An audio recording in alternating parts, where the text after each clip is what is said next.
Good morning. My name is Mackenzie Milbrandt, and I am here to chat with you guys today about depression in teenagers, just like yourself here in King County, Washington.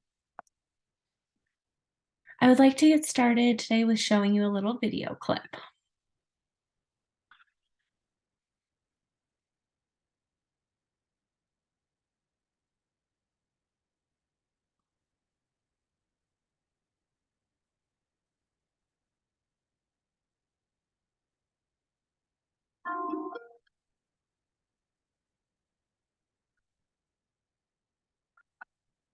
I'm sad.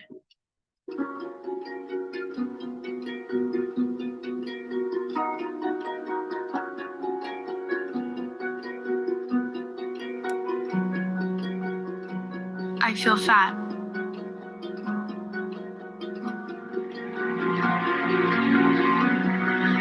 I'm stressed.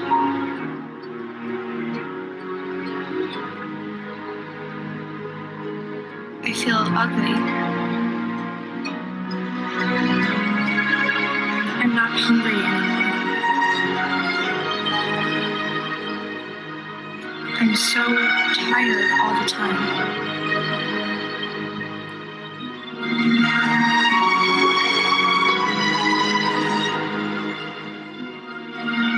I'm just having a really hard time.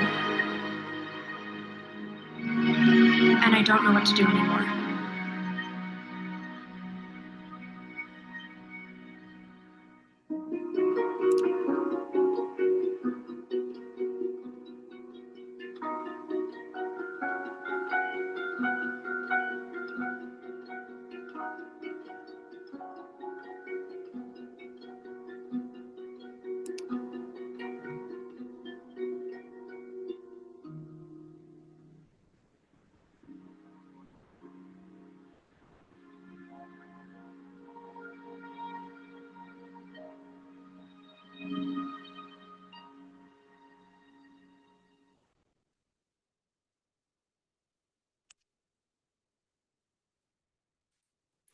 Wow, what a powerful, powerful video.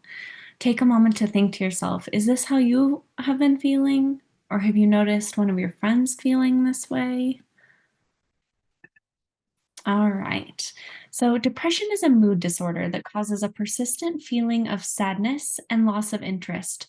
And sometimes that looks differently for everyone. It can be a sudden onset thing that you notice being persistent, or it can kind of come on gradually. What causes depression in teen? Depression can be caused by many different factors and roles, one of them being genetics. Depression can run throughout families. So that's something to pay attention to if you've known, if your family's talked about it and you've known that your mom struggles with depression or your aunt has struggled with depression. Something to maybe think about and think to yourself, okay, I should probably watch out for this in myself and pay extra attention to the signs and symptoms that we discuss later. Another factor is our brain biology and chemistry. Sometimes depression is just not a thing that can be helped. It's normal. And it's your brain biology or chemistry.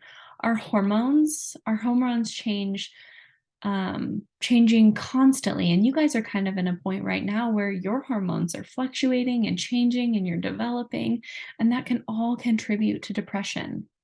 Stressful childhood events such as trauma or death or bullying or abuse or a loss of an animal, any stressful childhood events can cause depression in teens. So there are things that you need to watch out for and just think about, has this happened to me? Ooh, I should pay a little extra attention on how I'm feeling. Some of the risk factors, which we just talked a little bit about, are high family conflict or childhood trauma or low self-esteem, having family members like grandmas or aunts that have mental illness, a learning disability or ADHD, being bullied. Okay, so there are around 224,000 teens aged 12 to 18 in King County, Washington. And you guys are just a small chunk of those. King County, Washington has an 83% graduation rate, which is actually ahead of the national average, which is 80%. So that is awesome. Here's a few stats on teens in King County, Washington. So in 2018 to 2019, in the United States, 15% of those aged 12 to 17 had a major depressive episode, and over 36 of the same age group had persistent feeling of sadness and hopelessness, which is depression, which we learned about. In King County, Washington, teens age 14 to 17 years old had the highest rate of emergency department visits due to thoughts of suicide, which is just kind of crazy. You think about, you hear a lot about adults having depression, but you don't always think about yourselves, but it's a huge issue and definitely something to be aware of. In King County, Washington, 34% of those aged 18 to 24 felt depressed for more than half a week on average. That's a long time to feel depressed and to not seek help or know a way to turn it around. So you want to watch out for some of these signs or symptoms. Have you been sad? Have you had a loss of interest of doing things? Have you been sleeping way too much and always feeling tired, or eating way too much? Have you been avoiding social interactions such as sports or social things like that? Have you felt angry or irritable? Loss of interest in normal activities, not wanting to study or do your homework, not wanting to participate in evening things with your family.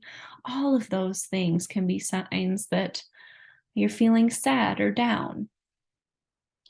So depression can require treatment, but there are some things that you can try yourself first to see if that helps before seeking help from your doctor, if that's something you're interested in doing. And a few of those are staying connected and getting involved with your friends, whether that's through school programs or hanging out outside of school. Get your body moving. So participate in some sports or take a walk or anything to keep you active, whether that's yoga. Practice good sleep. So whether that is having a set bedtime and a set wake up time, so you're not staying up late one night and then sleeping all day the next day. Being in a good habit and routine will keep you in a good schedule so that you can feel well. Eating healthy is huge. Getting in those fruits and vegetables and trying to avoid processed food. Our brain and our body love that. Taking minutes for relaxation and mindfulness, and setting goals for those, setting whether they're career goals or school goals or just little goals, like you'll take 15 minutes to meditate in the evening. You can always access support services through your providers or local health departments, but you can always try caring for yourself first. And those self-care things that we just talked about can help lower your stress levels, increase your functioning, increase your grades at school, reduce risks of suicide, depression, help with your friendships and your family relationships, increase happiness, all that good stuff. But if doing those things on your own isn't working or you're still feeling sad, you aren't alone. Sit down and chat with a licensed therapist. They can kind of take what you're feeling and help you better understand your emotions and overcome your anxiety or insecurities or depressive thoughts. They'll help you cope with your stress. They will help you work through any traumatic experiences you've had. And they're just there to listen and help you pinpoint your triggers to help prevent you from having depressive episodes in the future. Counselors are available at all times of day via telehealth or in person, after school. I'm sure your school here even has an in-school counselor. You aren't alone. So definitely look into the advice and guidance if you feel like this presentation is speaking to you. King County Health Department is here to help. If you don't feel comfortable going to your school counselor, come on down. We offer free counseling, career development courses. We do group sessions or we do one-on-one sessions. You can bring one of your parents if that makes you feel more comfortable. We have lots of different resources and support to offer and would love to help. If you have noticed one of your friends feeling down or different, or have noticed a mood change, sometimes we don't notice it ourselves if it's one of us. You might need to reach out and just say, hey, I've noticed that you haven't been yourself lately and you've been extra sad and you missed a few days of school last week. I just wanted to make sure everything's okay. Sometimes I know that an adult speaking up is helpful, or a friend or someone you trust. So if you don't notice it yourself, sometimes spreading the awareness and talking to your friends about it is huge too. So we can all fight depression together. So, like I said, we here at King County Health Department are here to help. You can always give us a call. You can shoot an email to schedule an appointment or to chat with someone, or you can always just walk in and make an appointment too. We are here to help and happy to help with whatever you need, whether you're feeling depressed or you just need someone to talk to. Please reach out. And here are my references. Thank you guys for listening to my presentation today. I appreciate it.